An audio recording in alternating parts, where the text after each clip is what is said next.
हमरे रमण बिहारी, हम हैं रमण बिहारी के। ओ ठाकुर हमरे रमण बिहारी, रमण बिहारी हमरे हैं। ठाकुर हमरे रमण बिहारी, हम हैं रमण बिहारी के। ओ ठाकुर हमरे रमण बिहारी, हम हैं रमण बिहारी के। ठाकुर हमरे रमण बिहारी, हम हैं रमण बिहारी के। ओ ठाकुर हमरे रमण बिहारी, हम हैं रमण बिहारी के।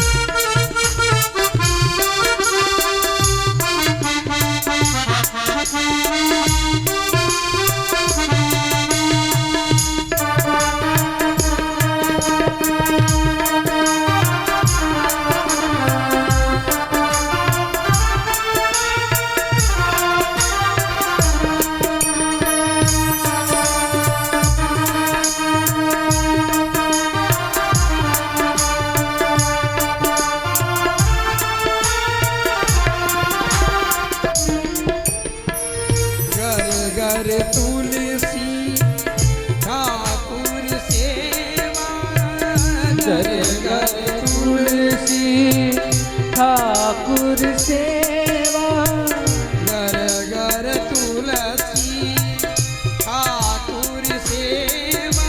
ओ घर घर तुलसी ठाकुर सेवा। काम न दुनिया दारी से, काम न दुनिया दारी से। ठाकुर हमरे रमण बिहारी, हम हैं रमण बिहारी के। ओ ठाकुर हमरे रमण बिहारी, हम हैं रमण बिहारी के। ताली बजा के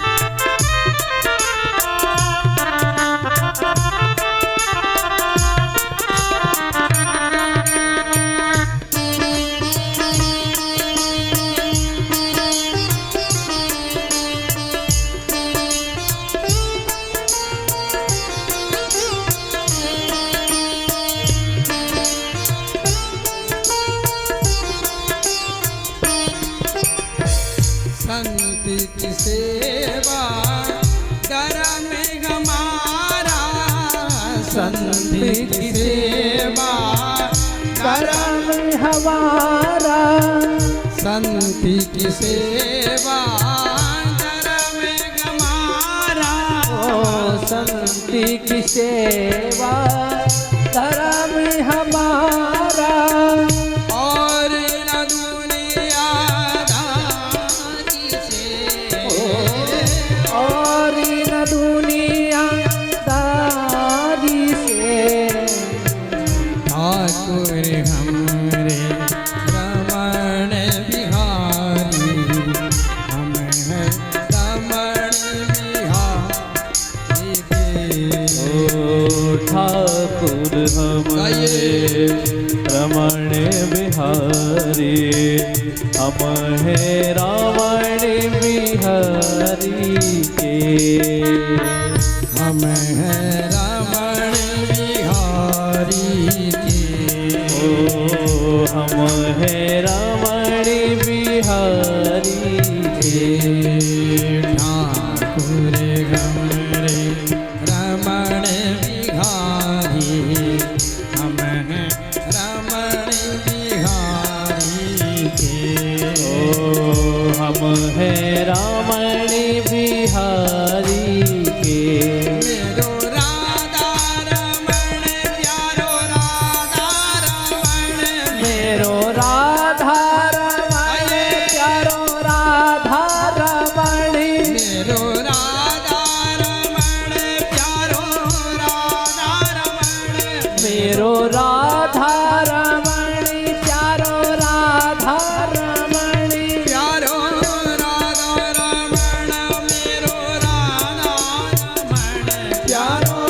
बोले राधा रमण भगवान की जय हो।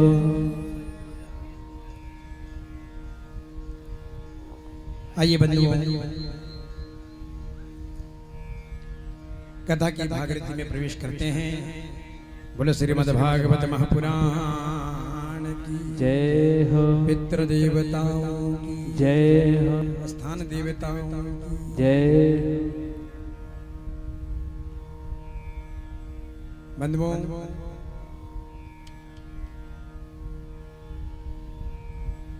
आज भंडारी परिवार के आंगन में सुंदर भगवान की कथा का हम गान कर रहे हैं। ये परम सौभाग्य की बात है। लिखा है, भाग्योदयेन बहुजन्म समरजितेन सत्संगम चलवते पुरुषो यदा वे अज्ञान हेतु कृत मोद मदान्तिकारनाशं विदाहि तदोदयते विदिका। भाग्योदयेन बहुजन्म समरजितेन, एक जन्म नहीं, अनेकों जन्म,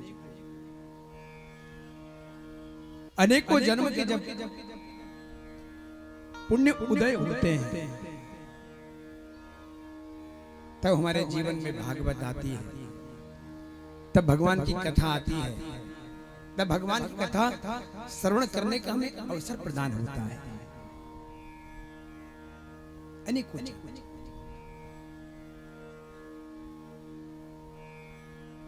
क्योंकि जीवन है, जीवन में हम लोग उलझे हुए हैं, क्योंकि हम गृहस्थी है ना,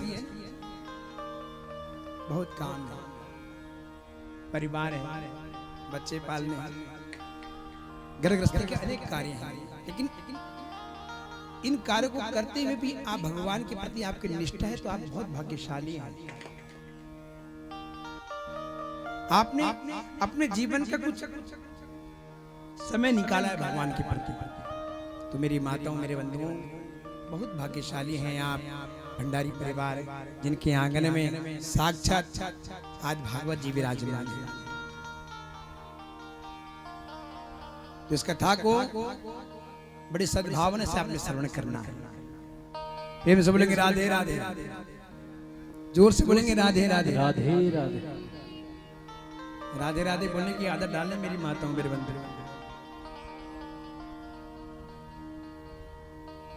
बोले वृंदावन बिहारी लाल की जय हो। श्रीमद् भागवत कथा का क्या अर्थ है? भागवत किसे कहते हैं और 7 दिन में हम इसे क्यों सुनते हैं? आइए थोड़ा विचार करते हैं। सर्वप्रथम गोविंद का ध्यान मंगलाचरण में कृष्ण द्वैपायन वेद व्यास जी ने किया है। कहते हैं, सच्चिदानंद रूपाय विश्वोत्पत्त्यादि हेतवे तापत्र विनाशाय श्री कृष्णाय वयं नमः। कैसे हैं भगवान? भगवान का स्वरूप क्या है? सच्चिदानंद रूपाय, जो सतगण है, जो चित्तगण है, जो आनंद गण है, सच्चिदानंद जो समस्त विश्व की उत्पत्ति पालन के जो हेतु हैं, और अंत में भगवान अपनी कृपा से, अपनी लीला से इस सृष्टि का संहार करते हैं। उत्पत्ति, पालन, संहार के जो हेतु हैं, ऐसे परमात्मा के पाद पद्मों में हम सब मिलकर प्रणाम करते हैं। कृष्ण श्री कृष्णाय वयम नुमः। नुमा कहते हैं झुकने के लिए। ऐसे कृष्ण परमात्मा सच्चिदानंद के चरणों में हम कोटि कोटि प्रणाम करते हैं। बोले सच्चिदानंद भगवान की जय हो। जयकारा मेरी माताओं जरा जोर से होना चाहिए। बोल वृंदावन बिहारी लाल जय हो। परम संत शिरोमणि महाभागवत आचार्य महामुनि श्री सुखदेव जी का ध्यान स्मरण करके नमन करते हैं। आइए भागवत की भागीरथी प्रवेश करते हैं। सूत जी महाराज 88,000 सनकादि महात्माओं को पावन कथा श्रवण करते हैं। बोले सूत जी महाराज जय हो। ये सूत जी महाराज कौन है?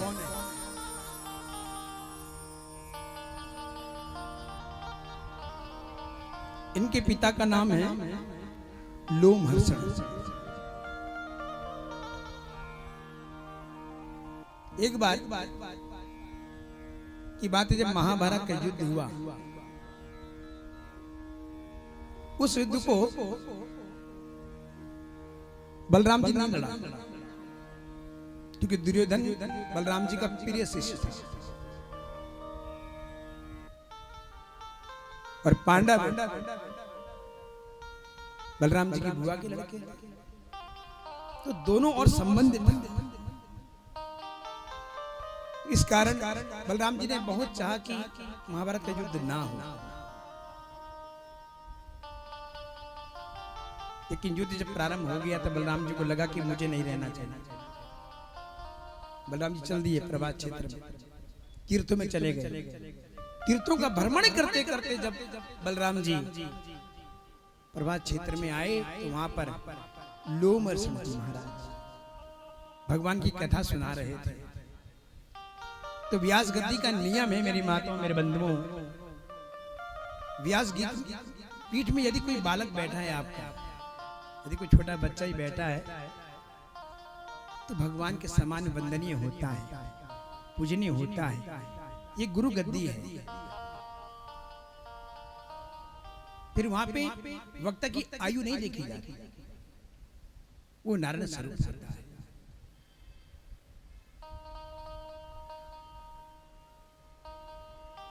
तो कथा पंडाल में जब बलराम जी आए तो सभी ने आदर किया बलराम जी का।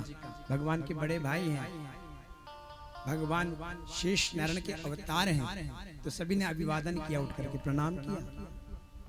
लेकिन सूत जी महाराज उठे नहीं, लोमहर्षण जी, क्योंकि व्यासपीठ की मर्यादा है।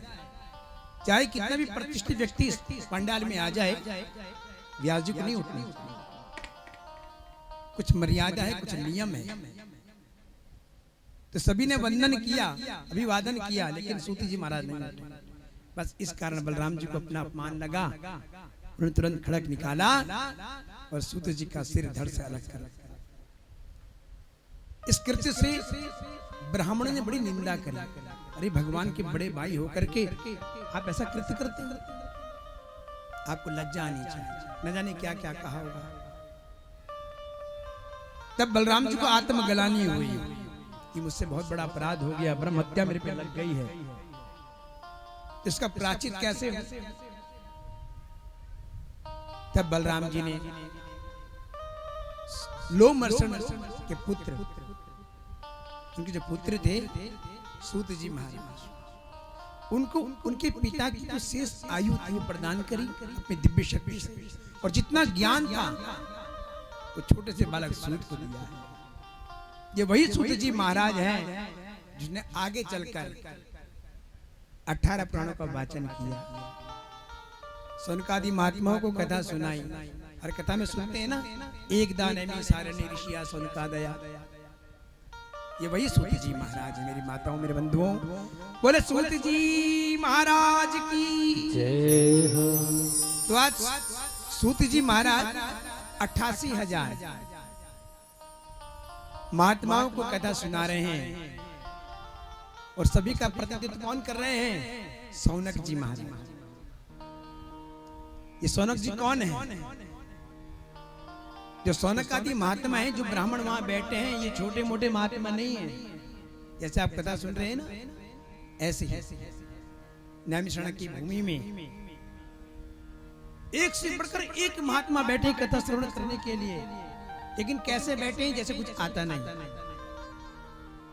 अज्ञानी होके बैठे हैं, क्योंकि कथा के पिपासु हैं, कथा के रसिक हैं।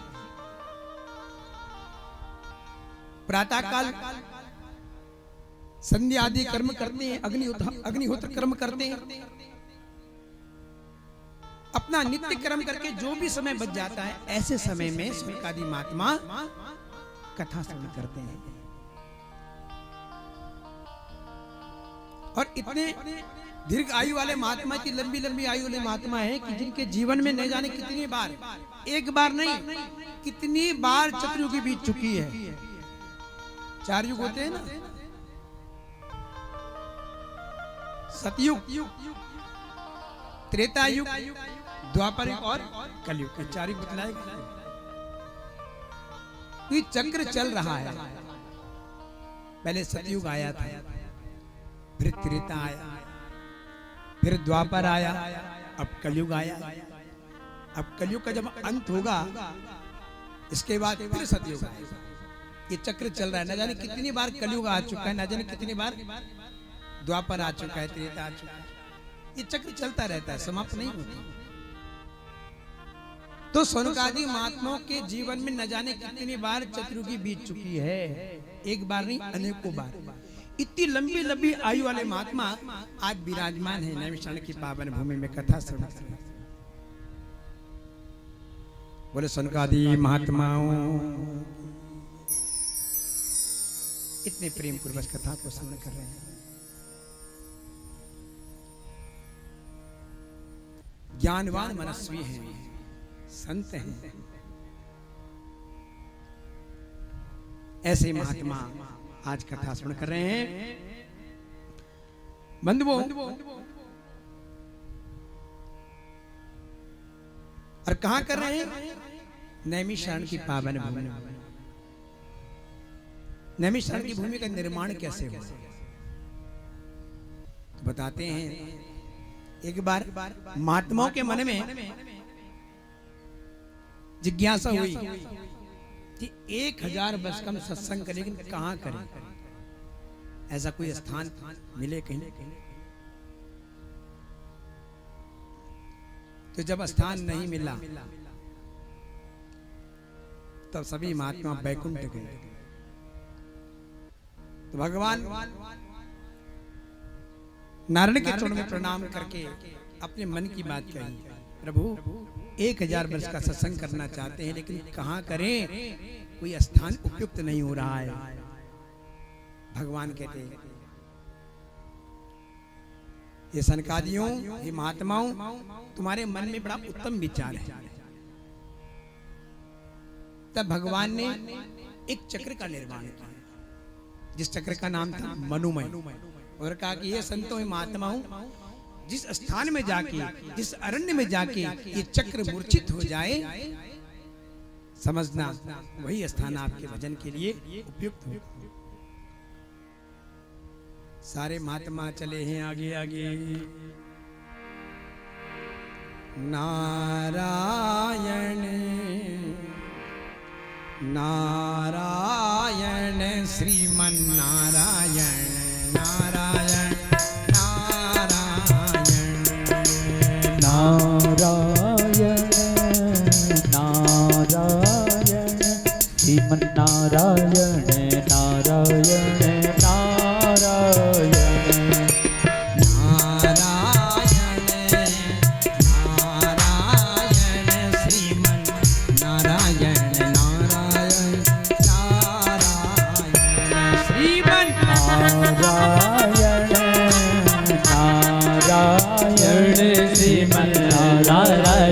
नारायण नारायण। गुरुदेव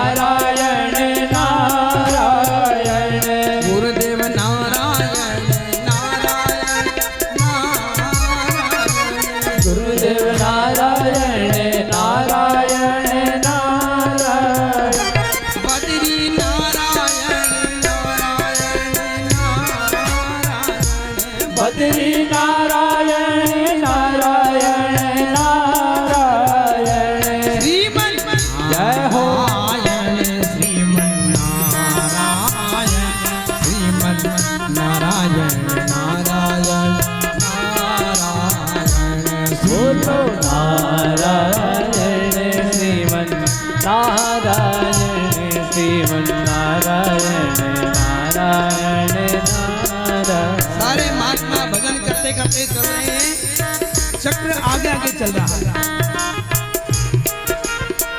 नारायण नारायण नारायण, ओ नारायण नारायण नारायण।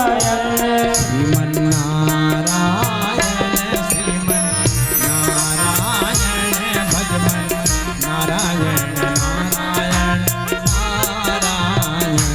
श्रीमन नारायण श्रीमन नारायण श्रीमन नारायण नारायण चलते चलते एक अरण्य आया।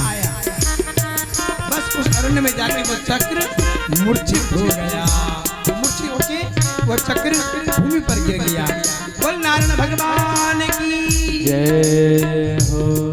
तो जिस अरण्य में जाके वो चक्र मूर्छित हुआ, भूमि पर गिरा, उसी अरण्य का नाम पड़ा नैमिषारण्य। बोल नैमिषारण्य तीर्थ की जय हो। तो चक्र तीर्थ के नाम से भी विख्यात स्थान है, जहाँ पर आज भी सत्संग के लिए लोग जाया करते हैं, तीर्थ करते हैं। तो चक्र तीर्थ के नाम से सीतापुर जिले उत्तर प्रदेश में यह स्थान है। नैमिषारण्य की पावन भूमि, बड़े बड़े यज्ञ संत महात्मा वहाँ पर करते हैं। कई संत वहीं पर बैठकर अपना दिनचर्या अपनी करते हैं, अपना समय भगवान की भक्ति में गुजारते हैं। तो ऐसी पावन भूमि नैमिषारण्य की। तो आज 88,000 महात्मा उसी भूमि सूत जी महाराज के चरणों में प्रणाम कर रहे हैं। बोले वृंदावन बिहारी लाल की जय हो। तो बंधुओं, आज हम लोग इस तपोवन के अरण्य में कथा सुन कर रहे हैं। रात 7 दिन तक इस कथा को श्रवण करेंगे।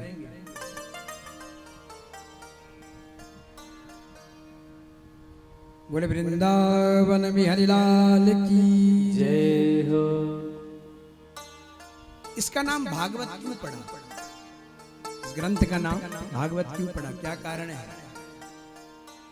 भागवत किसे कहते हैं? भागवत कहते हैं भगवान के भक्तों को। भगवान को नहीं कहते, भगवान के भक्तों को भागवत कहते हैं। इस ग्रंथ में भगवान से भी बढ़कर भक्तों की महिमा गाई गई।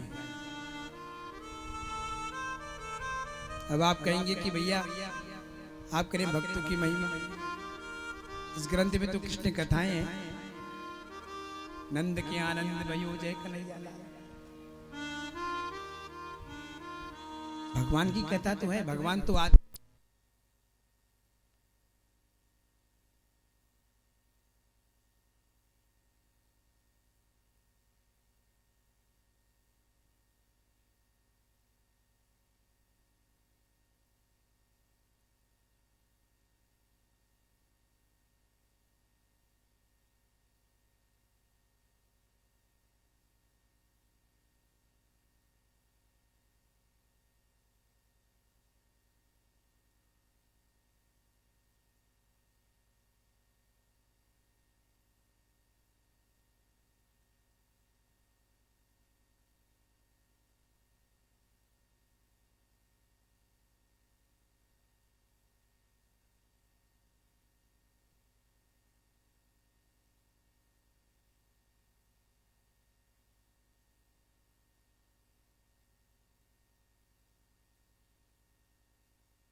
बोले वृंदावन बिहारी लाल की जय।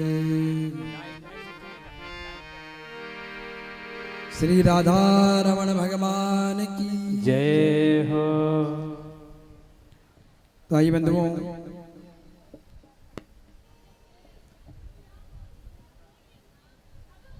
इस ग्रंथ का नाम श्रीमद् भागवत कथा क्यों पढ़ा, भागवत क्यों कहते हैं? तुम बता रहे थे भागवत नाम है भगवान के भक्तों का। इस ग्रंथ में भगवान से बढ़कर भगवान के भक्तों की महिमा गाई गई।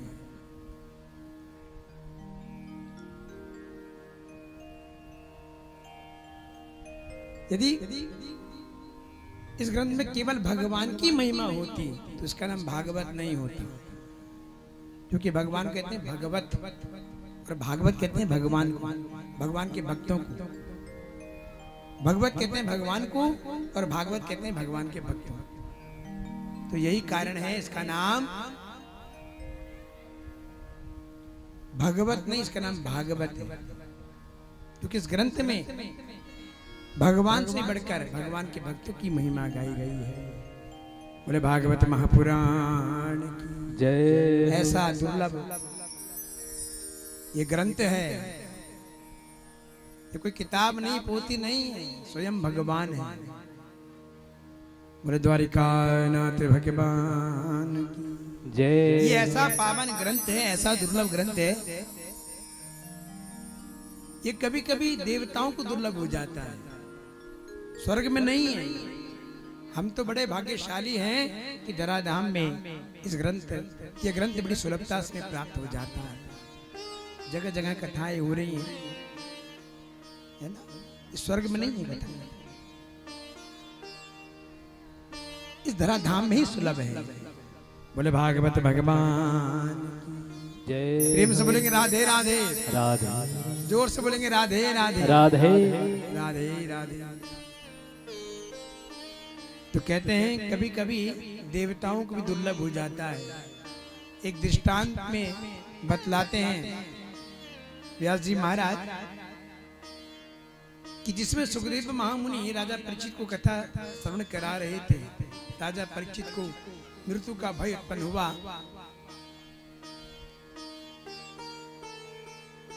तो पता लगा देवताओं को कि अमृत बट रहा है कथा रूप, तो स्वर्ग से दुर्लभ अमृत का कलश लेके पैधारे।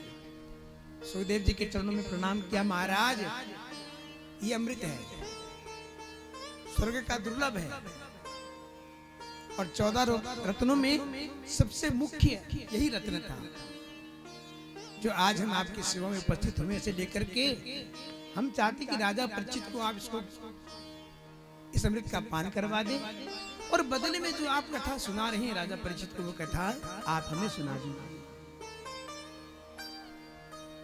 सुखदेव जी ने सोचा देखो ये आज मुझे ठगने आए हैं, अरे कथा श्रवण करना था तो आते आराम से बैठ, लेकिन अदला बदली कर रहे हैं, व्यापार कर रहे हैं, तो अभक्त समझा है। सुखदेव महामुनि ने आज देवताओं को अभक्त समझा है। अभक्तास्ता च विद्याया न ततोसा कथामृतम श्रीमद् भागवती वार्ता सुराणाम दुर्लभा। श्रीमद् भागवती वार्ता सुराणापि दुर्लभा, देवताओं को भी दुर्लभ है। डांट के भगा दिया। कथा सुनी तो प्रेम पूर्वक आते, बैठ जाते। ऐसे परिचित कथा सुन रहा है, ऐसे तुम भी सुनते। लेकिन अदला बदली की जो बात करी, सुखदेव कोई बात भाई नहीं, डांट के भगा दिया। भागे भागे ब्रह्मलोक गए, ब्रह्मा जी बाबा के पास प्रणाम करके पूरी कथा सुनाई है कि देखो देखो हम देवता होकर भी कथा से वंचित हैं, उन मानवों को अधिकार देते हैं। ब्रह्मा जी ने कहा चिंता मत करो, पहले परिणाम देखते हुआ क्या। तो 7 दिन में ब्रह्मा जी ने देखा कि परीक्षित को लेने के लिए स्वयं भगवान पधारे। जब परीक्षित की सदगति देखी तो चार मुख वाले ब्रह्मा जी भी चकित रह गए। तुरंत सत्यलोक में तराजू निकाला। लद्धुन्यानि जातानि गौरवेण इदं महत्। तोलना प्रारंभ किया। एक तराजू लिया, उस तराजू में भागवत जी को विराजमान कराया। एक पलड़े में जितने भी धर्मशास्त्र ग्रंथ थे, उपनिषद थे, सभी को रखा, विराजमान किया। जब तोलना प्रारंभ किया तो भागवत जी का पल्ला नीचे हो गया। जितने भी धर्म ग्रंथ थे, जितने भी साधन थे, सब फीके पड़ गए। माताओं, मेरे बंधुओं, कथा ध्यान से सुनिए। ब्रह्मा जी ने जब परीक्षित का मोक्ष देखा, तोल के देखा कि भागवत जी विशेष प्रसाद है, तो आज ब्रह्मा जी ने घोषणा कर दी, ये कोई किताब नहीं, कोई पोथी नहीं, ये साक्षात भगवान ही है। बोले श्रीमद् भागवत महापुराण की जय हो। आज ब्रह्मा जी ने घोषणा कर दी है, ये स्वयं भगवान ही है। ये कोई ग्रंथ नहीं है, कोई पोथी नहीं है, कोई किताब नहीं है, स्वयं परमात्मा है। बोले सच्चिदानंद भगवान की जय हो। तो श्री हरि ने ब्रह्मा जी को प्रदान किया और ब्रह्मा जी ने समय आने पे अपने पुत्र नारद को दिया, और नारद जी ने वेदव्यास व्यास जी को, वेदव्यास व्यास जी ने सुखदेव जी को, और सुखदेव जी ने राजा परीक्षित को। सौनक जी ने प्रश्न किया, महाराज क्या नारद जी ने अपने पिता से प्राप्त करी थी ये कथा? सूत जी कहते हैं हाँ, लेकिन सप्ताह विधि जो है नारद जी ने सनकादियों से प्रारंभ करी थी। जो सप्ताह की जो विधि है, सप्ताह विधि श्रवण जो किया था वो नारद जी ने सनकादियों से करी थी। महाराज ये कथा जरा विस्तार से सुनाओ। ये कथा हमने सुना है कि सनकादि महात्मा कहीं इधर उधर जाते नहीं, और ब्रह्मा नारद जी के पुत्र, ब्रह्मा जी के पुत्र नारद जी की एक जगह टिकते नहीं। तो ऐसे अस्थिर महात्मा एक जगह कैसे टिके? 7 दिन तक कथा को कैसे श्रवण किया? तब सूत जी महाराज कहते हैं, ध्यान पूर्वक सुनो। एकदा ही विशालायम चत्वारिशयो मला सत्संगर्थम समायाता दद्रस्तुत्र नारदम।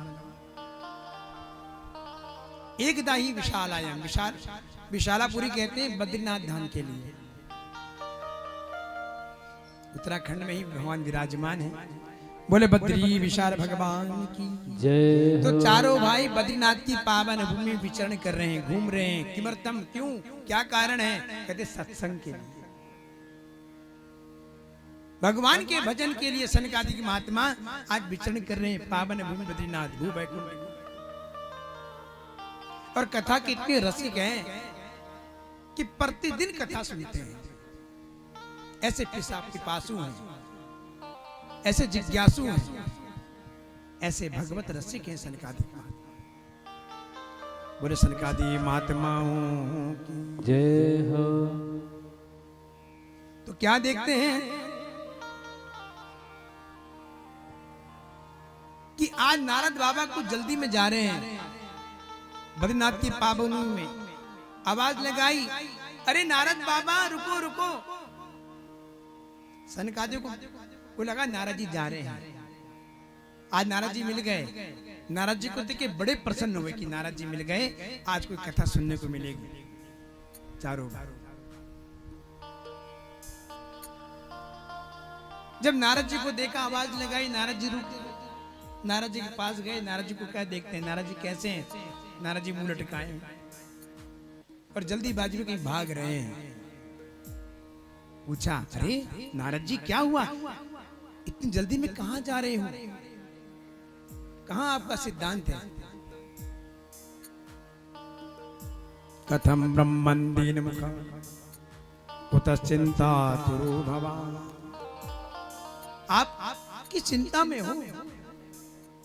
अरे आपको देख के तो सही प्रसन्न होते, सबको प्रसन्न चित्त करने वाले जब आप ही इस प्रकार से मुंह लटका के घूमेंगे महाराज, अरे संतों के पास संसारी आते हैं अपनी व्यथा को लेकर, अपने दुख को लेकर, और आप ही दुखी हैं। जब आप दुखी हैं तो संसार को क्या हाल होगा? जल्दी बताओ क्या कारण है? तब ब्रह्मा जी ने अपने मन की बात कही। महाराज भजन की इच्छा से आया था पृथ्वी पे, लेकिन कहीं भी भजन नहीं मिला भगवान का। मैं तीर्थों में गया, भजन कहां मिलता है? ब्राह्मणों की सन्निधि में भजन मिलता है, संत की सन्निधि में भजन मिलता है। मैं तीर्थों में गया, तीर्थों में संत नहीं मिले, ब्राह्मण नहीं मिले, हर जगह निराशा मुझे प्राप्त हुई। तब मुझे लगा जब संतों के यहाँ भजन नहीं मिला, तीर्थों में भजन नहीं मिला, हर जगह पाखंड नजर आता है, तब क्या क्या नारद जी ने, तब कहाँ गए? गृहस्थों के यहाँ गए। गृहस्थी कौन है? आप और हम लोग, जिनके बाल बच्चे परिवार है, वो गृहस्थी होती है। जब नारद जी ने गृहस्थियों को देखा तो नारद जी चक्कर में पड़ गए। नारद जी और दुखी हो गए। क्यों? क्योंकि गृहस्थियों का बहुत बुरा हाल है। कहते महाराज अब मैं गृहस्थों की क्या बात कहूं? तरुणी प्रभुता गृह शाल को बुद्धिदायक, कि घर में माता पिता की नहीं चलती है इतनी जितनी बहू की चलती है। लेकिन नवीनी दुल्हन है उसकी बहुत चलती है। बुरा नहीं माना, ये कथा में लिखा है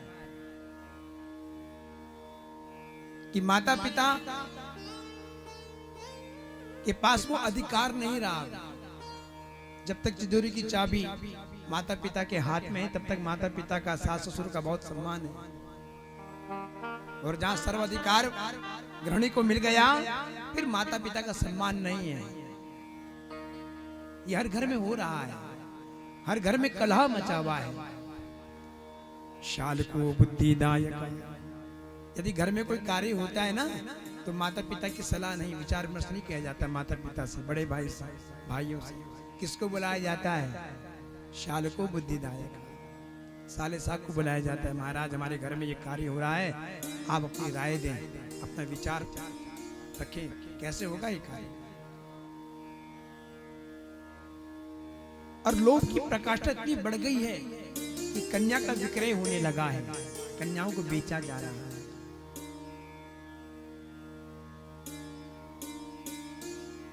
समधी कौन है? जिसके विचार सम है वो समधी है। रिश्ते नहीं सौदे हो रहे हैं धन के आधार पर, कितना दोगे कितना लोगे। तो जब ये दुर्दशा देखी, भजन का अभाव देखा, सत्कर्म का अभाव देखा, तो नारद जी रोने लगे। नारद जी रोने लगे। नारद जी कहते हैं ऋषियों, हे महात्माओं, मैं अपनी व्यथा को लेके कहां जाऊं?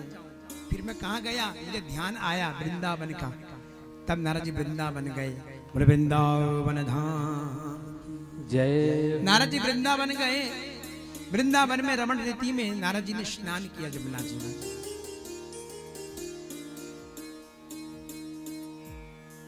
आज मेरे प्रभु बांके बिहार की प्राकृतिक भूमि में जब पहुंचे तो मन को कुछ शांति मिली। लेकिन वहां भी एक कौतुक देखा। क्या देखा? कि एक स्त्री बहुत जोर जोर से रो रही है। उसकी गोद में दो बालक लेटे हैं। बालक या वृद्ध थे। कुछ माताएं पंखा झला रही है, कोई चुप करा रही है, सांत्वना दे रही है, कोई समझा रही है मत रो देवी मत रो, सब ठीक हो जाएगा। जब ये दृश्य नारद जी ने देखा, नारद जी को लगा कि एक बार मैं जाके पूछूं तुम्हें क्या कष्ट है। बंधुओं,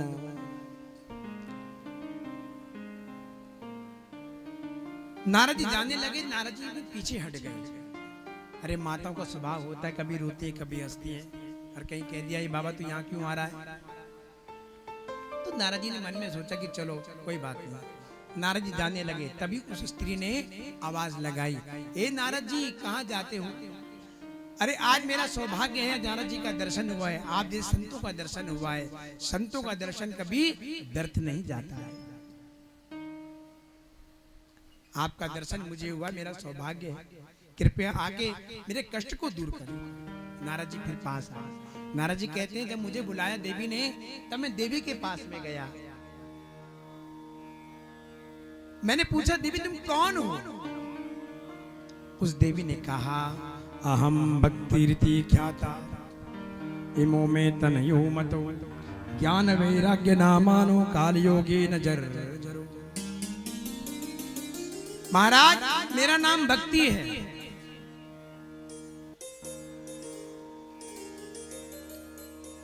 और मेरे दो ये जो बूढ़े हैं ना, ये बूढ़े नहीं थे पहले, ये मेरे पुत्र हैं। समय की गति तो देखो, मैं 16 वर्ष की नवयुवती हूं और मेरे बालक 80 वर्ष के बूढ़े हैं। इस कारण महात्मा मैं बहुत दुखी हूं। अहम भक्ति रीति ख्याता, मैं भक्ति हूं, मेरा नाम भक्ति है। मैं द्रविड़ देश में उत्पन्न हुई, कर्नाटक में बड़ी हुई, कहीं कहीं महाराष्ट्र गुजरात में मेरा बहुत सम्मान हुआ, परंतु पाखंडों के प्रदेश में घूमती फिरती हुई मैं वृंदावन में आई। तो वृंदावन में आके मैं तरुणी तो हो गई, लेकिन मेरे ज्ञान वैराग दो बालक अभी भी जरावस्था में हैं। बस यही कारण है महाराज, मैं बहुत दुखी हूं। सही कहा भक्ति मैया ने कि मैं दक्षिण भारत में उत्पन्न हुई हूं, क्योंकि जितने भी आचार्य हुए हैं, पूर्वाचार्य जितने भी हुए हैं, जिसमें आद्य गुरु शंकराचार्य जी हूं, निम्बारकाचार्य जी हूं, रामानुचार्य जी हूं, जितने भी भक्ति के आचार्य हुए सब दक्षिण भारत में हुए। केवल रामानंद आचार्य जी महाराज ये काशी में हुए। जितने भी भक्ति के आचार्य हुए हैं सब दक्षिण के हैं। मेरी माताओं, भक्ति मैया सही कह रही है।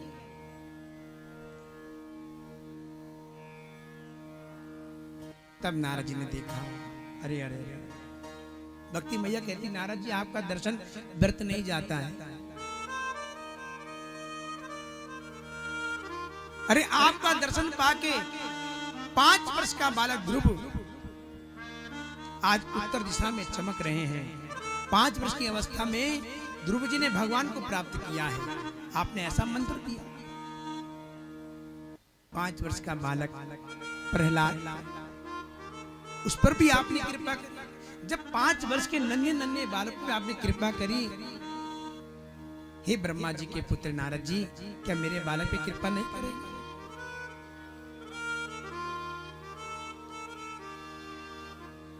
तब नारद जी कहते हैं, भक्ति मैया तुम बिल्कुल चिंता ना करो, मैं तुम्हें पहचान गया, तुम श्री हरि की प्राण वल्लभा भक्ति मैया हो।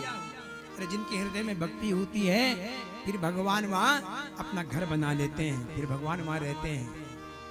बिना भक्ति के हृदय बेकार है, जिसके हृदय में भक्ति नहीं उसका जीवन बेकार है। माँ आप कहीं मत जाना। भक्ति मैया कहती है, यदि यही हाल रहा तो नारद जी मैं सच कहती हूँ, मैं इस भारत की भूमि को छोड़ करके विदेश चली जाऊंगी। नारद जी कहते, ना ना माँ ऐसा मत करना। यदि आप चल गई, यदि भारत को छोड़ के आप चली गई, तो भारत का गौरव ही चला जाएगा। क्योंकि इस भारत की भूमि को आध्यात्म का देश कहा जाता है, जहां पर नित्य गीता जी का पाठ होता है, रामायण जी का पाठ होता है, बड़े बड़े यज्ञ अनुष्ठान होते हैं।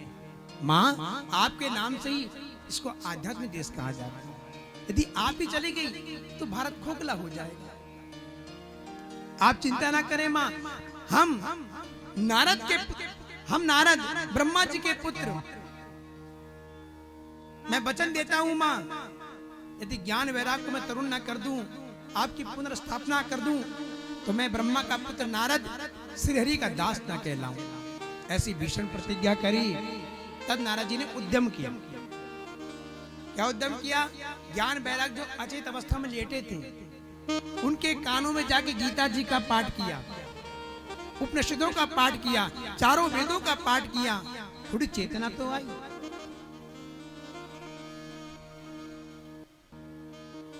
लेकिन फिर लेट गए। फिर व्योम वाणी हुई, हे नारद, यदि तुम ज्ञान वैराग को चेतना करना चाहते हो, चेतन करना चाहते हो, तो सत्कर्म करो, सत्कर्म करो, सत्कर्म करो। नारद जी कहते हैं, मैंने गीता जी का पाठ किया, सत्कर्म नहीं था। मैंने चारों वेदों का पाठ किया, सत्कर्म नहीं था। मैंने उपनिषदों का पाठ किया, ये सत्कर्म नहीं था। और सत्कर्म ये नहीं था तो सत्कर्म क्या है फिर? आकाशवाणी हुई, ये सत्कर्म तुम्हें कोई महात्मा बतलाएंगे। बस उसी सत्कर्म को ढूंढते ढूंढते नारद जी बड़े दुखी हुए। कहीं भी सत्कर्म नहीं मिला। उस सत्कर्म को खोजते खोजते नारद जी महाराज आज पहुंचे हैं कहां? बद्रीनाथ की पावन भूमि में। और कह रहे महाराज बस आप मिल गए। अब यही प्रश्न आपके चरणों में है, क्योंकि आप भी मेरे अग्रज हैं, मेरे बड़े भाई हैं। आप ब्रह्मा जी के मानस पुत्र हैं, सृष्टि के पहले मानव हैं। आप भी कम नहीं है महात्मा, आप भी उच्च कोटि के महात्मा हैं। भजन का प्रभाव ऐसे है कि दीर्घ आयु वाले महात्मा हैं, लंबी लंबी आयु वाले महात्मा हैं। सृष्टि में पहले ब्रह्मा जी ने इनको ही प्रकट किया। लेकिन 5 वर्ष के आज भी भ्रमण कर रहे हैं। 5 वर्ष की आयु, 6 वर्ष के नहीं होते, ऐसे थे 5 वर्ष के। 5 वर्ष के बालक की भांति घूमते हैं, क्योंकि भजन का प्रभाव है। केवल हरि स्मरण, हरि भजन करते हैं। हरि भजले, हरि भजले, हरि भजले का मौका है। हरि भजले, जय जय हरि भजले, हरि भजले का मौका है। हरि भजले, हरि भजले, हरि भजले का मौका है। हरि भजले, हरि बोल। हरि भजले, हरि भजले का मौका है। यही एक मंदिर है प्यारा, हरि भजले, हरि भजले। यही एक मंदिर है,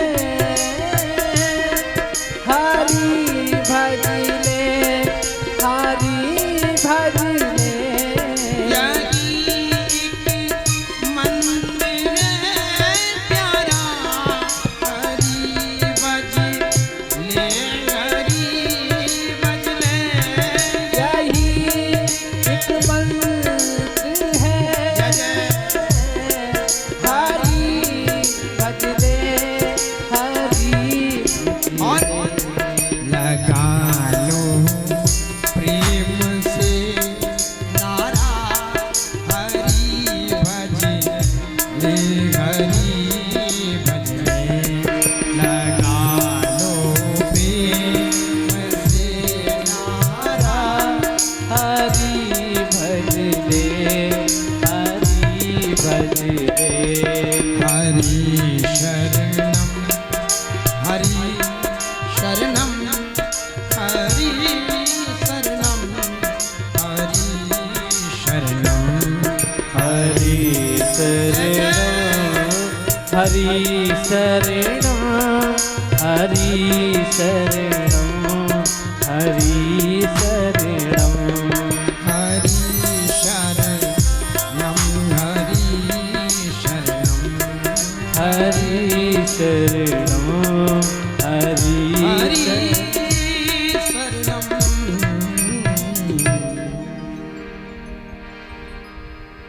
श्री हरि नारायण भगवान। तो सनकादियों का भजन का प्रभाव है। 5 वर्ष के बालक हैं, इनको जरावस्था छू नहीं सकती है। आज ही भ्रमण कर रहे हैं बद्रीनाथ जी की पावन भूमि। तो नारद जी कहते हैं, हे अग्रजों, मेरे दुख का यही कारण है और यही प्रश्न मैं आपके चरणों में निवेदन करता हूं कि बताओ सत्कर्म क्या है। वो सत्कर्म बताओ जिससे मेरे वचन की रक्षा हो जाए। सनकादि महात्मा बड़े हंसे। बताओ, इतने ज्ञानीवान होके महात्मा होकर के इतने छोटे कार्य के लिए इतने परेशान होते हो, इतने दुखी होते हो। नारद जी बिल्कुल चिंता ना करें, आप सही जगह आए हो, उसका उत्तर हम तुम्हें देंगे। इस सत्कर्म के सनकादि कहते हैं, श्रीमद् भागवत सप्ताह ज्ञान यज्ञ करो। बस यही उत्तर है, यही सत्कर्म है। दिव्य भागवत का आयोजन करो। भागवत जी को साधारण चीज नहीं है, यही सत्कर्म है, सबसे बड़ा अनुष्ठान है भागवत। ये स्वयं भगवान है। बंधुओं, नारद जी कहते हैं, मैंने चारों वेदों का पाठ किया, उपनिषदों का पाठ किया, गीता जी का पाठ किया। जब इनसे कुछ नहीं हुआ तो ये भागवत क्या कर ले।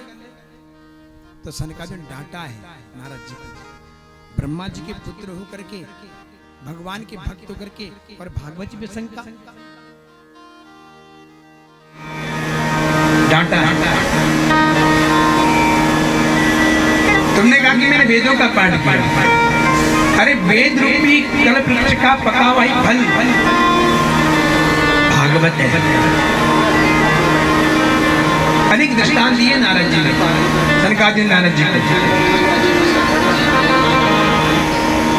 अरे महाराज, दूध से घी बनता है और घी से अलग अलग प्रकार के पकवान बनते हैं। कोई पूरी बनाता है, कोई भटूरे बनाता है। और पूरी सेकते सेकते यदि घी खत्म हो जाए तो कोई कहे, अरे महाराज एक काम करो, तो घी खत्म हो गया तो दूध में तब लो उसमें घी किससे बनना है? दूध से बनना तो संभव है? ऐसा संभव नहीं हो सकता। घी की आवश्यकता। अरे गन्ने के रस चीनी बनती है, मिठाई में चीनी का प्रयोग होता है, गन्ने के रस का नहीं होता है। जो काम चीनी करेगी गन्ने का रस नहीं करेगा। आपने भले वेदों का पाठ किया हो,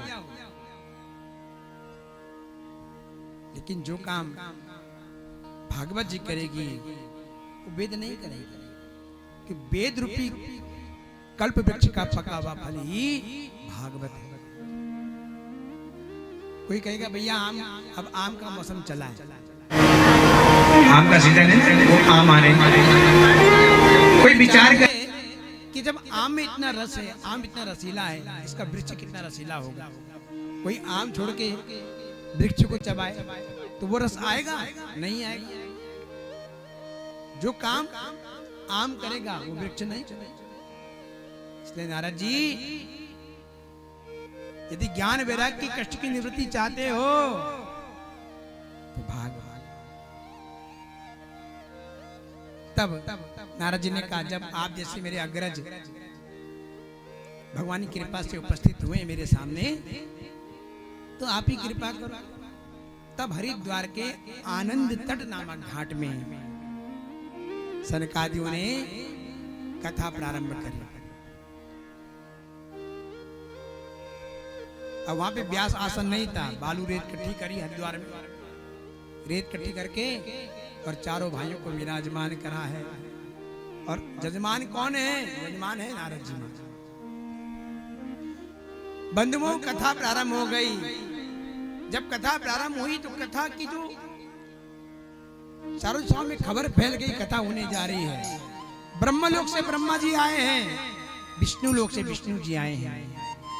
कैलाश से शंकर जी आए हैं, सप्तऋषि पधारे हैं, परशुराम जी आए हैं, यहाँ तक कि सुखदेव जी आए हैं, पाराशर नंदन व्यास जी आए हैं, स्वयं पाराशर जी आए हैं। नदी, पहाड़, तीर्थ, नदियां सभी आए हैं मानव का रूप लेकर।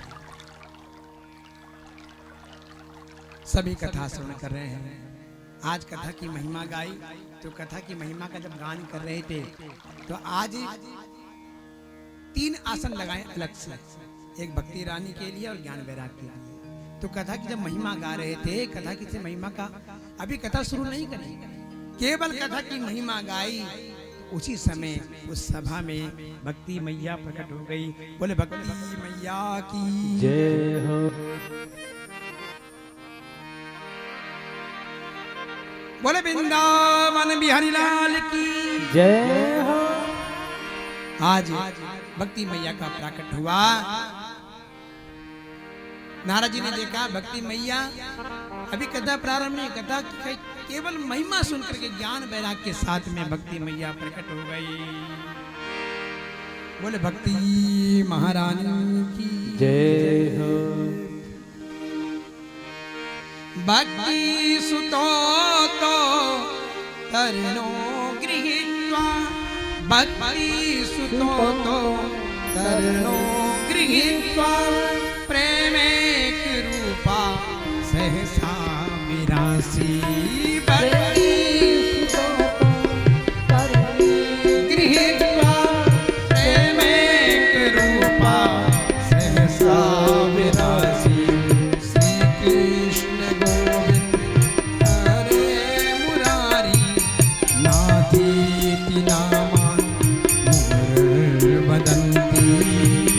कृष्ण गोविंद हरे मुरारे, नाते नामा मुहुर्मुदंती। भगवान की महिमा को गाते गाते भक्ति मैया ज्ञान वैराग के साथ में उस सभा में प्रकट हो गई। बोले भक्ति मैया की जय हो। भक्ति सुतो तो तरुणो गृहीत्वा, प्रेमिक रूपा सहसा विरासी। भक्ति सुतो तो तरुणो गृहीत्वा, प्रेमिक रूपा सहसा विराजे। श्री कृष्ण गोविंद हरे मुरारी। श्री कृष्ण गोविंद हरे मुरारे, नातीति नाम मुहुर्मुदंती। नातीति नाम मुहुर्मुदंती। श्री कृष्ण गोविंद हरे मुरारी। हे नाथ नारायण वासुदेवा। श्री कृष्ण गोविंद हरे मुरारे, हे नाथ नारायण वासुदेवा। ये नाथ नारायण वासुदेवा।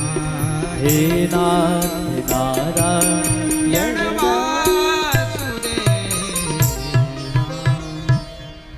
आज भगवान के परम नामों का गान करती भक्ति मैया सब हमें प्रकट हो गई। नारद जी ने देखा कि आज भक्ति मैया प्रकट हो गई, मेरे वचन की रक्षा हो गई। नारद जी बड़े प्रसन्न हुए। बंधुओं, भक्ति मैया प्रकट हुई। सनकादिक से प्रश्न किया, महाराज यहाँ पर जितने भी श्रोता लोग बैठे हैं ना, आपने सभी को उचित स्थान दिया है, सभी को स्थान दिया है। कृपया करके ये बताओ मैं कहाँ बैठूं, मैंने कहाँ बैठना है? सनकादि कहते हैं भक्ति मैया आपको बैठना है तो केवल जितने भी श्रोता यहाँ बैठे हैं ना, सबके हृदय भवन में बैठ जाओ। जब भक्ति मैया जीव के हृदय भवन में बैठ जाती है, फिर वहां भगवान बैठ जाती है, फिर भगवान आ जाते हैं। जिस मन में अभिमान भरा भगवान कहाँ से आए, जिस मन में अभिमान भरा। भगवान कहाँ से आए, जिस घर में अंधियार भरा। मेहमान कहाँ से आए, हीरा जैसा ये जन्म मिला, इसे व्यर्थ गवा न देना। राम नाम अति मीठा है, गा के देख ले। आ जाते हैं राम, कोई बुला के देख ले। तो बंधुओं, भगवान झांकते हैं हृदय भवन में। यदि भैया मकान में कमरा, किराए का कमरा खाली होगा, तभी किराएदार आएगा।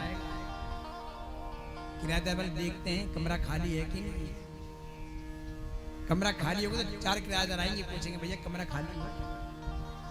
यदि पहले से किराएदार बैठा तो कोई नहीं पूछता। इसी प्रकार से हृदय भवन भी ऐसा होना चाहिए। आपके हृदय भवन में यदि पहले से कौन बैठा है, अभिमान, ईर्ष्या, लालच, मात्सर्य, जब ऐसे दानव हृदय भवन में बैठे होंगे तो भगवान झांकेंगे भी नहीं, भगवान आते नहीं। भगवान तभी आएंगे जब आपका हृदय भवन शाश्वत होगा, पवित्र होगा, निर्मल होगा। क्यों? निर्मल मन जन सो मोहि पावा। निर्मल मन जन सो मोहि पावा। निर्मल मन जन सो मोहि पावा। निर्मल मन जन सो मोहि पावा। मोहि कपट छल छिद्र न भावा। मोहि कपट छल छिद्र न भावा। निर्मल मन जन सो मोहि पावा। निर्मल मन जन सो मोहि पावा। मोहि कपट छल छिद्र न भावा। मोहि कपट छल छिद्र न भावा। सीताराम जय सीताराम। ओ सीताराम जय सीताराम। जय जय सीताराम। जय जय सीताराम।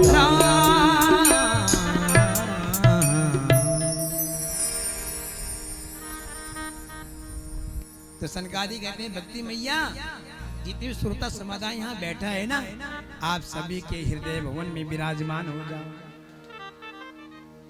क्योंकि जिसके हृदय भवन में, जिसके मन में भक्ति मैया बैठी होती है, भगवान आप विराजते हैं। भगवान अवरुद्ध हो जाते हैं। अवरुद्ध किसे कहते हैं? आ तो सके लेकिन जा ना सके। आए तो अपनी मर्जी से थे, लेकिन जाएंगे हमारी मर्जी से। उसे कहते हैं अवरुद्ध होना। जिस प्रकार से भंडारी जी ने कथा कराई है, कोई श्रोता आ जाए और ऐसी व्यवस्था हो कि ताला मार दिया जाए गेट पे, वो कथा में आके बैठ जाए, अच्छे फंस गए भैया, हमें तो कहीं जाना था 1 घंटे में। उसे कहते हैं अवरुद्ध हो जाना। फिर वो स्वतंत्र नहीं है, वो प्रतंत्र है। यदि भक्ति मैया बैठी है तो भगवान प्रतंत्र है। किसके? भक्ति मैया के। आपकी भक्ति के, आपकी साधना के भगवान प्रतंत्र है। फिर भगवान नहीं जा सकता। बोले वृंदावन बिहारी लाल जय हो। बंधुओं, आज सनकाजी ने कहा कि मैया सभी की हृदय भवन में बैठ जाए। मैया बैठ गए। आज कथा के प्रभाव से ज्ञान वैराग तरुण हो गए, जवान हो गए। नारद जी को लगा मेरे वचन की रक्षा होगी। महाराज ये तो सिद्ध हो गया कि भक्ति मैया तरुण हो गई, ज्ञान वैराग्य के साथ स्वस्थ हो गई, मस्त हो गई। तो यहाँ पर गौकर्ण उपाख्यान आता है, लेकिन हम चाहते हैं कि ये पितृ भागवत है गुरु जी, इस कथा को हम विराम दिवस में सुनाएंगे। तो यहाँ पे कथा के नियम बतलाए गए हैं। समय बहुत हो गया है, आप बहुत दूर दूर से लोग आ रखे हैं, तो मैं चाहूंगा बस 5 मिनट आपके लूंगा कथा, क्योंकि ये कथा मैंने आपको बहुत द्रुत गति से सुनाई है, विस्तार से नहीं सुनाई, द्रुत गति से, क्योंकि समय बहुत हो गया। तो कथा का नियम बतलाया गया है कि कथा कराने का विचार हो। ये कथा श्रीमद् भागवती वार्ता प्रेत पीड़ा विनाशिनी, भागवत जी में कहा गया है भयंकर से भयंकर प्रेत भी हो। कैसा प्रेत? जिसने कभी जीवन में कोई सत्कर्म ना किया हो। यदि ऐसा व्यक्ति मरने के बाद भयंकर प्रेत बन जाता है तो उसकी सदगति के लिए भी ये कथा होती है। श्रीमद् भागवती वार्ता प्रेत पीड़ा विनाशिनी। जिस प्रकार से आपने अपने पितरों के निमित्त कथा कराई है ना, ये मोक्षदायिनी कथा है। बंधुओं, कथा को ध्यान से सुनना चाहिए, कथा के बीच में कोई हलचल नहीं करनी चाहिए। तो कथा का नियम बतलाया है। भंडारी परिवार के मन में जब ये उत्कंठा हुई कथा कराएंगे, तो सबसे पहले आपको कुलपुरोहित जी के पास जाना चाहिए। फोन नहीं करना कि यहाँ आ जाओ, स्वयं जाना चाहिए गुरु जी के चरणों में। आप गए होंगे, गए थे आप गुरु जी के चरणों में गए थे, गए होंगे, है ना? तो नियम बता रहा हूं मैं आपको। तब गुरु जी ने दिन बार निकाला होगा, तब आपने ब्राह्मणों का चयन करना है। कथा वक्ता कैसा होना चाहिए? जो वैष्णव हो, ब्राह्मण हो। देखो आजकल बड़ा दुर्भाग्य है, कथा सभी कर रहे हैं, स्त्रियां भी कथा कर रही हैं। स्त्रियों के मुख से कथा श्रवण नहीं करनी चाहिए। व्यासपीठ पे स्त्री को नहीं बैठाना चाहिए, क्योंकि ये वेद वाणी है। वेद का अधिकार किसको है? ब्राह्मण को, जिसका योग्य पवित्र संस्कार हो, जिसने शिखा धारण करी हो, जो हरि भक्त हो, ब्राह्मण हो, वही वेद का अधिकारी है। स्त्री अधिकारी नहीं है, बुरा नहीं मानना माता हूं। स्त्रियां हमारी माँ भी है, हमारी बहन भी, हमारी जननी भी है, हमारी धर्मपत्नी भी है, हमारी बहन भी है। हम उनका तिरस्कार नहीं कर रहे, सम्मान दे रहे। कथा खरी चर्चा कर सकती है, आपस में बैठ के भगवान की चर्चा करो, अच्छी बात है, परिवार में बच्चों को, लेकिन व्यासपीठ पे नहीं। स्त्री के मुख से हमारे गुरुजन कहते हैं, संत महात्मा कहते हैं, जो स्त्री के मुख से कथा सुनता है वो नरकगामी होता है। व्यासपीठ पे, तो व्यासपीठ पे एक वैष्णव को जो दीक्षित हो, जो सीधी सी बात है, जो गागर में सागर भर दे, जो कथा का सार सुना दे, ऐसे कथा वक्ता का चयन करना चाहिए। और कम से कम 5 ब्राह्मणों का चयन करें अपनी सामर्थ्य के अनुसार। 5 ब्राह्मण होते हैं, फिर 7 होते हैं, फिर 9 होते हैं, 11 होते हैं, फिर 21 होते हैं, जैसी आपकी सामर्थ्य है। और कथा के उत्सव को बहुत धूमधाम से मनाना चाहिए। जिस प्रकार से हम अपने विवाह उत्सव को मनाते हैं ना, परिवार के बालकों को, बच्चों के विवाह उत्सव मनाते हैं, धूमधाम से मनाते हैं, उसी प्रकार से कथा को उत्सव के रूप में मनाना चाहिए। अब बड़े बड़े उत्सव यहाँ पे आएंगे, नंद के आनंद भैया भगवान के उत्सव आएगा, भगवान का विवाह उत्सव आएगा, गिरिराज धर्म मैं तेरी से, गोवर्धन नाथ का उत्सव आएगा, तो बहुत उत्सव आने वाले हैं। आज प्रथम दिन था। फिर कथा के नियम बतलाए गए, कम से कम 5 ब्राह्मण, 5 नहीं 7, 7 नहीं 9, फिर 11, फिर इस प्रकार से 21, जैसे आपकी सामर्थ्य है, सामर्थ्य के अनुसार इसे को करना चाहिए। कई लोग तो बड़े बड़े आयोजन कराते हैं। जिस प्रकार से हम विवाह उत्सव में विवाह उत्सव बनाते हैं, परिवार में विवाह बनाते हैं, विवाह करते हैं बच्चों का, एक गरीब आदमी अपनी सामर्थ्य के अनुसार विवाह करता है बच्चों का, एक धनाढ़ व्यक्ति भी करता है, उसी प्रकार से विवाह उत्सव को मनाना चाहिए, कथा को कराना चाहिए। कम से कम 5 ब्राह्मणों को वर्ण करें। इसमें ब्राह्मण नित्य प्रति प्रातः काल रुद्री का पाठ, दुर्गा सप्तमी का पाठ, गीता जी का पाठ, गायत्री पुत्र गायत्री का करें, है ना। इस प्रकार से और भोजन के लिए बताया गया कि पहले तो घी पी करके, महाराज घी पियेंगे थायराइड हो गया है? तो व्रत लेना चाहिए, एक समय भोजन करें। कि महाराज एक समय भोजन नहीं ले सकते, शुगर है, तो प्रकार दोनों समय भोजन करें, लेकिन भोजन इतना करें कि प्रमाद ना आए, आलस्य ना आए कथा सुनने, ऐसा भोजन करना चाहिए। तो पाक शास्त्री हमारे बड़े सुंदर आ रखे हैं, एक से एक आपको भोजन कराएंगे। तो बंधुओं, भोजन ऐसा करें कि आपको प्रमाद ना आए, आलस्य ना आए, बस यही नियम बतलाया गया है। नियम तो बहुत हैं, लेकिन अब समय बहुत कम बचा है, समय बहुत विलंब हो चुका है पहले से ही। लेकिन कल से जो कथा का समय होगा मेरी माताओं, ठीक 2 बजे कथा प्रारंभ हो जाएगी। 1:30 पे हमारे ब्राह्मण यहाँ पर बैठ जाएंगे और प्रातःकाल के सत्र में जैसा गुरु जी आदेश करेंगे, हमारे गरुड़ा जी गुरु जी कथा का समय, पूजन का समय आप निर्धारित करके आपको बता दिया जाएगा। कल प्रातः काल के सत्र में सभी यजमान स्नान आदि करके और अपने नित्य कर्म को निर्वृत्त होकर के यहाँ पर बैठेंगे और नियम से कथा को श्रवण करना है। रात्रि में भजन भी करना है, कथा का पंडा सुना नहीं रखते।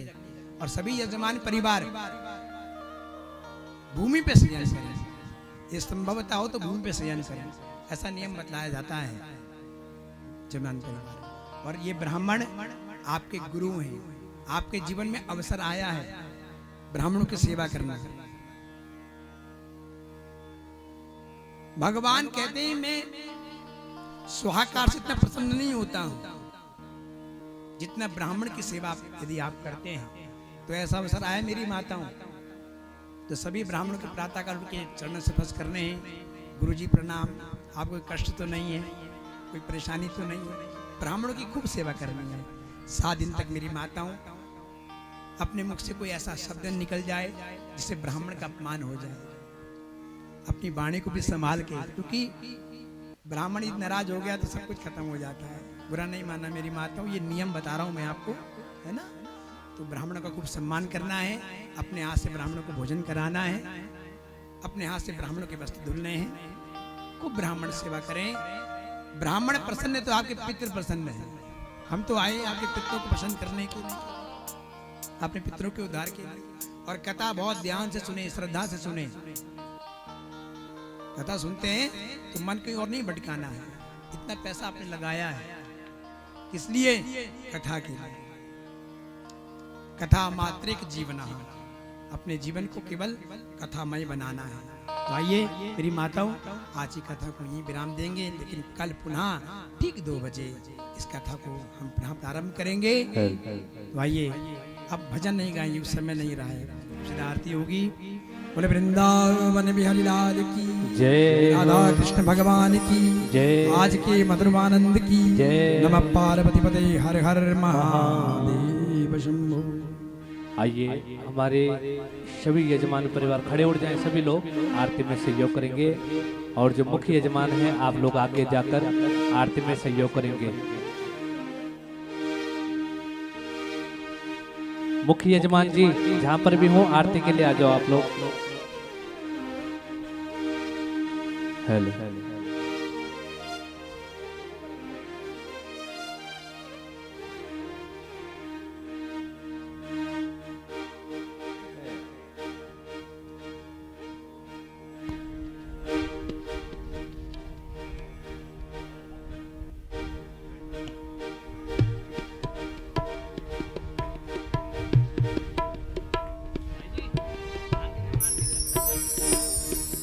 ओम हरिः ओम मह चंद्रमा मनसो जात चक्षुः सूर्यो वजायत श्रोत्राद्वायुश्च प्राणश्च मुखादग्निरजायत। श्री भागवत भगवान की है आरती, पापियों को पाप से है तारती। श्री भागवत भगवान की है आरती, पापियों को पाप से है तारती। श्री भागवत भगवान की है आरती, पापियों को पाप से है तारती। श्री भागवत भगवान की ये आरती, पापियों को पाप से है तारती। ये अमर ग्रंथ ये मुक्ति पंथ ये पंचम वेद निराला, नवजोत जगाने वाला। ये अमर ग्रंथ ये मुक्ति पंथ ये पंचम वेद निराला, नवज्योति जगाने वाला है। हरि नाम यही हरि नाम यही, हरि नाम यही हरि नाम यही, जग के मंगल की आरती, पापियों को पाप से है तारती। श्री भागवत भगवान की ये आरती, पापियों को पाप से है आरती। शांति गीत पावन पुनीत, पापों को मिटाने वाला, हरि दर्श कराने वाला। शांति गीत पावन पुनीत, पापों को मिटाने वाला, हरि दर्श कराने वाला।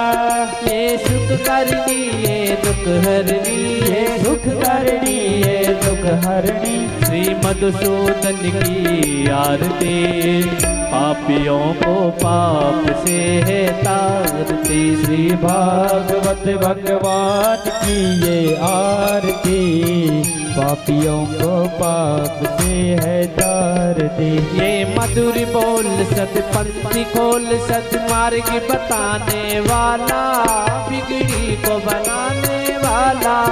ये मधुर बोल सदपंथ खोल सन्मार्ग बताने वाला, बिगड़ी को बनाने वाला। हरि नाम यही हो,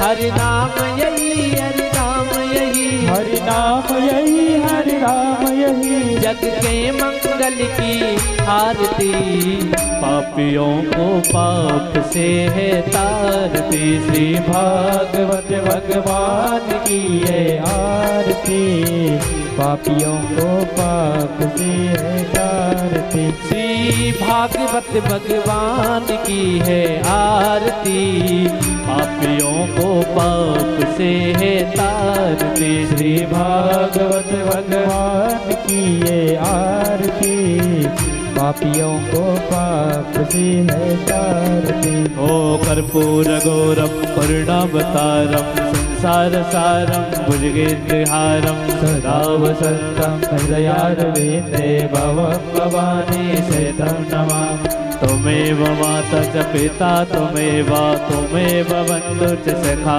त्वमेव, त्वमेव वेदा द्रविणं त्वमेव, त्वमेव सर्वं मम देवदेव। मनोजवं मारुततुल्यवेगं, जितेन्द्रियं बुद्धिमतां वरिष्ठं, वातात्मजं मातर्योतमोक्षं, श्रीरामदूतं शरणं प्रपद्ये। मनोजवं मारुततुल्यवेगं, जितेन्द्रियं बुद्धिमतां वरिष्ठं, वातात्मजं मातर्योतमोक्षं, श्रीरामदूतं शरणं प्रपद्ये। कायेन वाचा मनसेन्द्रियैर्वा बुद्ध्यात्मना प्रकृति स्वभाव, करोमि यद् सकलं परस्मै नारायणायेति समर्पयामि। कैरारविन्देन पदारविन्दं, मुखारविन्देन पिन्वेशयन्तं, पटस्य पत्रस्य पुटे शयनं, बालमुकुन्द मनसा स्मरामि। ओम पात्रमतिष्ठितं तोयं ब्राह्मितं केशवोपरि, अंगलग्न मनुष्याणां सर्वं पापं सर्वं कष्टं व्यपोहति।